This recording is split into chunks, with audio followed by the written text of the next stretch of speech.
frick. We are here at the Space Age in Hermiston, Oregon, getting cheap gas. 134 gallons, heck yeah. It'd be a lot cheaper here than it was in Washington. Now we gotta use this. So, I got enough roadies money to get a sandwich and a giant Sprite, so we're good. Now we're gonna head up, drop this trailer, and get a power-only trailer. So, let's go. I don't know why it sounds like this.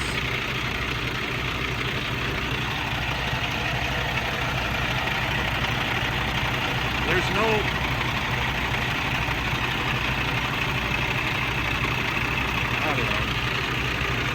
I don't know if it's supposed to sound like that or not. Maybe it is, I don't know. I can't figure out what that noise is. I mean, it doesn't sound like bad, but it kind of sounds like there's a weird vibration in it. There's no blow-by, no blow-by, so the engine is not over-pressurizing. That was what I was doing when I took the oil cap off. I mean, it wouldn't be bad because we just spent 40 grand to rebuild it. I would be very mad if it was bad still, but it's like, it almost sounds like an old CAT engine. How the old CAT engines sound like click, clack, clack, clack, clack while they're idling. And it kind of sounds like that, but none of my other Cummins make that noise, at least not like this. I don't know, it might just be the engine. I know every engine sounds different, but the oil looks good still after 1,000 miles, and there's no blow-by, so whatever, we're gonna keep rolling, head to the yard, drop the trailer, and then we're gonna go pick up a different trailer and go home. So happy Friday, guys. So I got this egg sandwich for lunch and a Sprite, but I can't freaking get this thing open, and I don't have my scissors because this isn't my typical truck or my pocket knife, and there's no way to freaking open this. I don't want to smash it by trying to rip it open.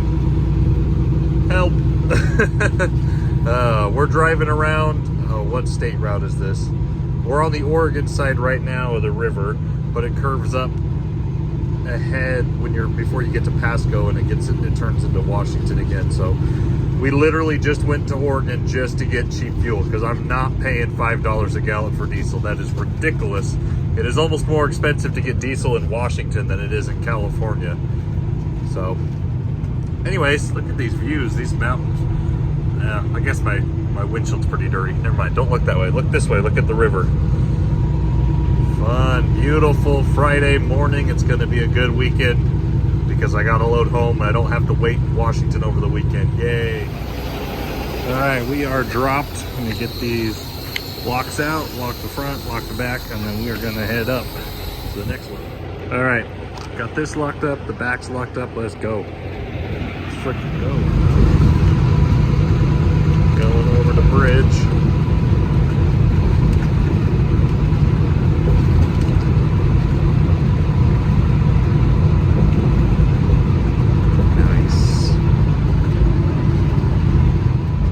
I really need to stop at the truck stop and wash my windshield off. It is very, very dirty, but we are coming up into Spokane now. My GPS says I am 5 miles away from the pickup, so we're gonna go pick up a trailer, but there's a little bit of a twist. The broker says that somebody took my trailer and went to Kennewick, Washington. So I'm gonna take the trailer that was supposed to go to Kennewick, swap it, and then go back to Salt Lake City, Utah. So that's, I don't know.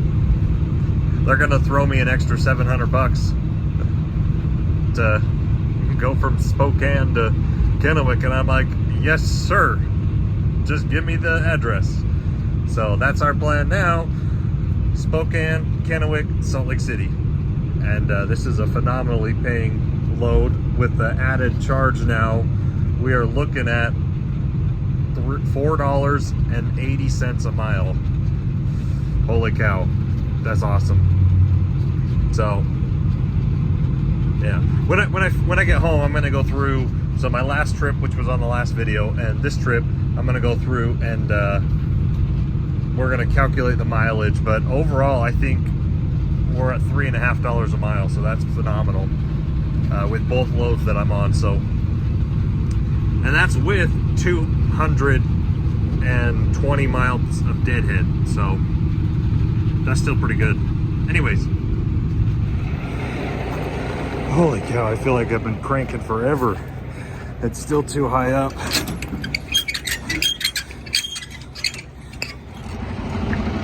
This is kind of cool. So that light works. Took a second to get those legs up. That light works. ABS, this light works. Conestoga babies. Got to make sure this is locked on. Well, you can't really see that light, but it's there. Interesting. That is also on, so we are good to go. So I need to be careful with these trailers. It's the same as my containers at home. My fenders can get ripped off if I jackknife too hard.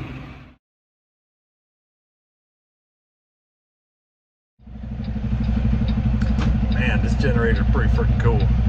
I love the paint job they do on these. Anyways, we're hooked up. We are here in Spokane. Now we're going back to Kennewick, and then we're going to home. That's where we're going home. But anyways, weighed myself out. It's actually not that heavy, so I don't need an overweight permit for this one. The next one I may need one, but I don't know yet. Let's see. So fun. Adjust for that, and then just hammer forward because you've looked at all the limitations and took them out as you went. Now, you know, look at Elon. If you're not fucking it up, you're not trying. Yeah. You know? Yeah. Yeah. He said, well, you know, if the last one had gone, well, shit. But I tried. You know, he probably he's going, thank you. But them first two that popped wrong, you went, you know. Yeah. And you watch the Russians, they were just hitting the button, man. It was a beautiful explosion. But they got the shit right, you know. Yeah. Imagine the X1 when it fucked up on Jaeger. And he's in this fucking rocket going haywire, just fucking plunging for the earth at, you know, fucking Mach 3 or whatever, going, ah! You know? Yeah. And if you pop the parachute, it's going to stick your brain through the front of your skull. Well, I gotta get this to yeah. Kennewick, and then I gotta get to Salt Lake, so I gotta. Yeah. But drive Well, safe. it's been a pleasure. God bless. God bless. Enjoy. What was your name? Charles. Charles. Yeah. How old are Sweet. you? I'm 25. I remember 25. I got sober when I was 25. Oh. I'm 64 now. 39 years. Holy smokes. Be safe, man. What the frick? I don't know what the frick that was about, guys.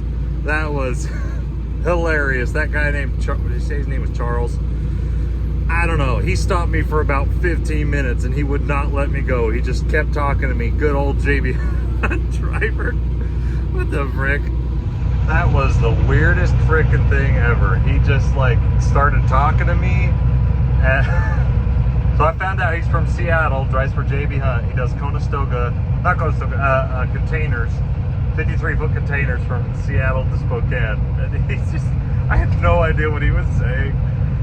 At one point I'm like, are you from Seattle? Or no, I was like, he's like, I'm from Seattle. And I'm like, I don't really like Seattle. And he's like, well, it's kind of good that they're all effed up down there. I'm like, what? Anyways, so I just recorded like the last minute, and there are some weird truck drivers out there, guys. Some of these people have lost their minds, and they're just oh my gosh, I'm gonna be laughing about that for a minute. So I'm gonna think about it, process what he said, and I will come back to you guys when I know, when I've got my conclusion of what the point of that all he was telling. I couldn't figure out what he was trying to tell me, but anyways, we got the trailer picked up. I'm not too heavy. We're going to Kennewick, dropping it, swapping it, and then I'm headed home. So, it's been a long few days, but I'm glad we're finally going home. So, I hope you enjoyed that clip of me holding my phone. I should have started recording it sooner because he said some pretty funny things earlier, and I did not know what was going on. But, anyways, driving through Spokane, the pretty forests. Washington is a beautiful state. They just have freaking expensive diesel, but other than that, not too bad. I actually don't mind it here. All right, geez, guys, I just barely wiped my window off and it's already dirty again. What's up with all these bugs? Anyways, I wanted to show you this 8.7. So I've been pulling this trailer. Obviously, part of that is me driving empty with my trailer up to Spokane. But we've now been pulling this heavy intermodal short trailer for 130 miles now, and yeah, that's not too bad. I was at 9.5 miles per gallon when I was bobtail, but obviously now I got a load, so I'm probably going to be closer to 8 miles per the gallon, 7.5 to 8. So, but still, that's not too bad, especially where I'm at, Mountain West. That's not bad at all.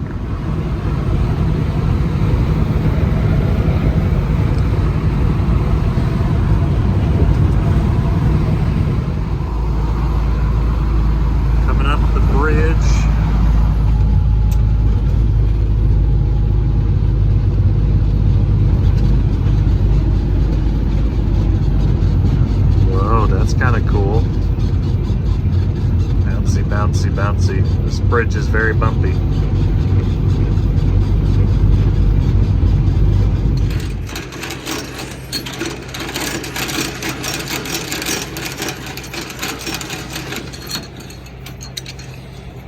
Look how big those feet are. He's moving it with a forklift. That's interesting.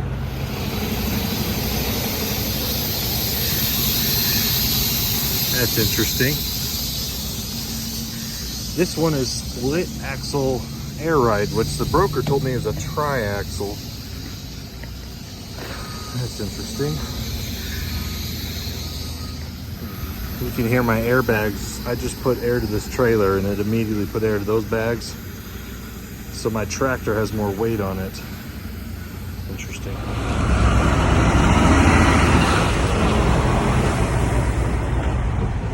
All right, we just got out of the shower at the Love's truck stop here in Kennewick, Washington. Wow, it is really busy here today. But we also swapped trailers, so I dropped the lighter trailer here in Kennewick and I picked up the heavy one that has a split axle. The broker said it was a tri-axle trailer, but it's actually a split axle, which in my opinion is better, but it does feel pretty heavy, so we're gonna stop at the scales and see how heavy we are.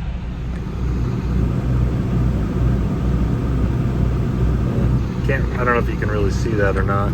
I am not actually overweight on this trailer set with the 10-foot spread. Let's see, 37. Okay, we're actually good. Yeah, we're total gross currently sitting at 80,150. So that's actually not too bad. I was actually getting kind of worried right there. So that's good. I just did the math. I'm not overweight. None of my axles are overweight. With that split axle, I can be up to 40,000 with both of the axles together on the trailer with the 10-foot spread. And neither trailer's over 20, or neither axle's over 20,000.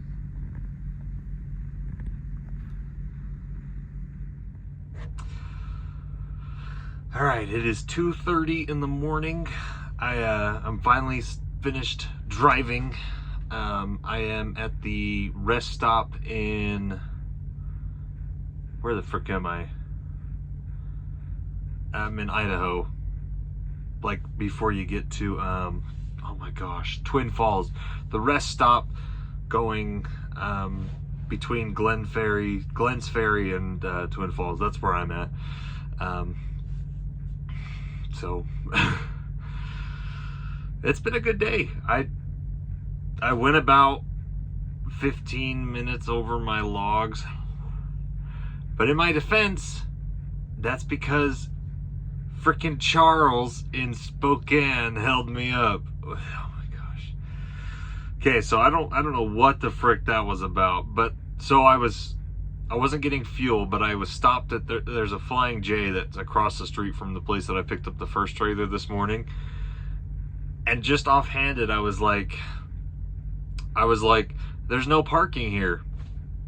What am I supposed to do if I want to park? And he's like, well, do you have enough hours to get to the Petro that's the next exit, and I'm like, I always have enough hours. And he's like, anyways, I was really confused what he was saying, but he was like teasing me about, well, the DOT guys aren't the ones you have to worry about. It's what happens when you kill someone and the ambulance comes after you. And then I don't know, that he held me up for about 20 minutes at that truck stop. Luckily they weren't busy, so I would have felt really bad. But like, I went inside to go to the bathroom, I bought my drinks, came out, wiped my windshield. I don't know, wearing my Asian Mai shirt makes me feel good. I don't know, sorry, I'm really tired. Okay, so the load's going good, this trailer's going good. I gotta deliver it Monday sometime in Salt Lake City. Today's Friday. Well, actually now it's 2:30 a.m. Saturday, so I got plenty of time. I'll be home tomorrow early afternoon. But yeah, power only is really the way to go, guys. I'm seeing so many phenomenal power only loads. The problem is obviously logistics, coordinating where you got to be, where you got to go. Is it a one-way power only load? Can you use it for a load out round trip? But yeah, this power only load I got, it pays phenomenal. And you know, some of the videos that I'm showing, like my load to Texas, my load to that I'm getting from Freightvana, you know, you see a couple power only loads that I'm doing, but there's also tons of other power only loads that my drivers are doing that I'm not recording those. So power only, I would highly recommend. I was a little skeptical at first, but I would highly recommend, if you're getting into OTR trucking, you're for hire, you got your motor carrier number, just get the interchange insurance. It's like $95 a month, depending on obviously who your insurance is and what your other bundles packages are. But power only is the way to go. I'm really liking it. We bought one trailer, dry van trailer. I was wanting to buy a couple more dry van trailers, but the reality is I'm using everyone else's trailers now more than I'm using my own. So anyways, this is a good load to kind of illustrate. You got to be flexible when you're doing power only, because you're constantly dropping and hooking different trailers and different types of trailers, but it's really hard to beat that. I'm getting over $4.50 a mile for this load, and I'm not responsible for any of the trailer maintenance. The ABS light is on, but that's not like a loan on its own. It's not something that can get me out of service. But anyways, feeling pretty good. I got home, or I'm gonna be home, God forbid nothing else happens. I'm gonna be home for the weekend, and yeah, it's I'm gonna wrap the video up here. Stay safe out there, guys. Yeah, I need to go to bed because I have been driving for the last several hours, over 11 hours. And so we'll see you guys in the next video. Drive safe, and good night.